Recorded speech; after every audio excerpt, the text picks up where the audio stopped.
In this video, we'll see how to use the horizontal bandsaw. Unlike the abrasive cutoff wheel, this is able to cut more than just steel. It can cut aluminum, steel, or really any other kind of metal if we make the setting and the blade correct. Basic idea is there's a bladed, toothed blade that goes in one continuous loop, always moving this direction. We'll have our material secured in the vise, and with these controls on the top here, we'll lower the blade down at a very slow and controlled pace. Additionally, we have a coolant supply that will keep the blade from overheating and lubricate the cut, ensuring that this stays sharp enough to cut steel. All of that coolant collects in the bottom tray here and is recycled for later use. Before you begin to use the machine, it's always important to check 4 things that the last person should have turned off for you.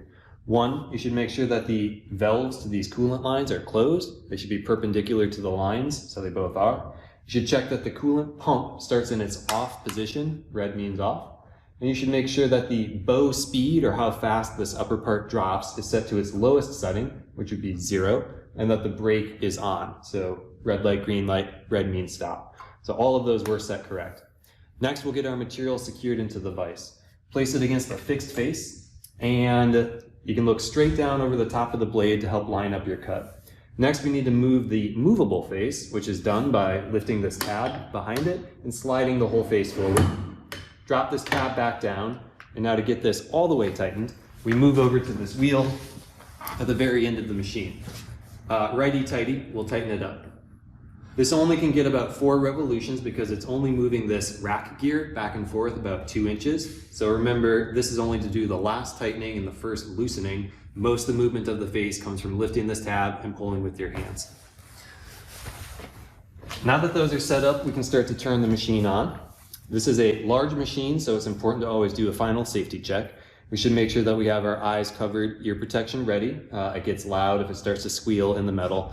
No gloves, bracelets, watches, or other jewelry. No long sleeves, and if you do, they should be rolled up. Should have pants on, closed-toed shoes. I would also want to check that everyone else in the shop space has their eyes protected before I turn on the machine. First step will be pressing the screen button, and once I do, the blade will start to move. But if the emergency stop has been pressed in, pressing the green button won't do anything. So this can be used to normally turn off the machine. It doesn't have to be an emergency, but to restart it, you do have to twist to the right and make it pop back out. Now before I press this and begin the blade, I should sweep my head left and right, make sure that nobody's touching the machine, all the covers are in place, there's nothing leaning against it, and it all looks good. So let's start that up. Now that the blade is moving, I can turn on the coolant pump as the next step. That pressurizes the lines, allowing me to get coolant flowing out of this valve here.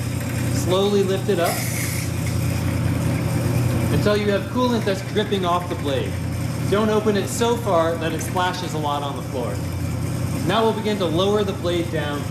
We take the brake off, set it to green, and increase our speed.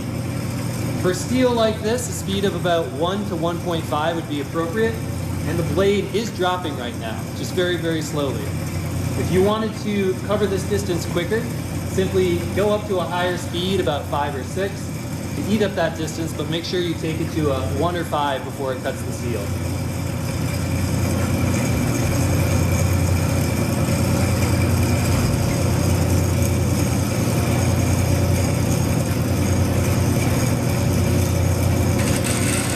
At this point, just keep an eye. Stop it if anything goes wrong.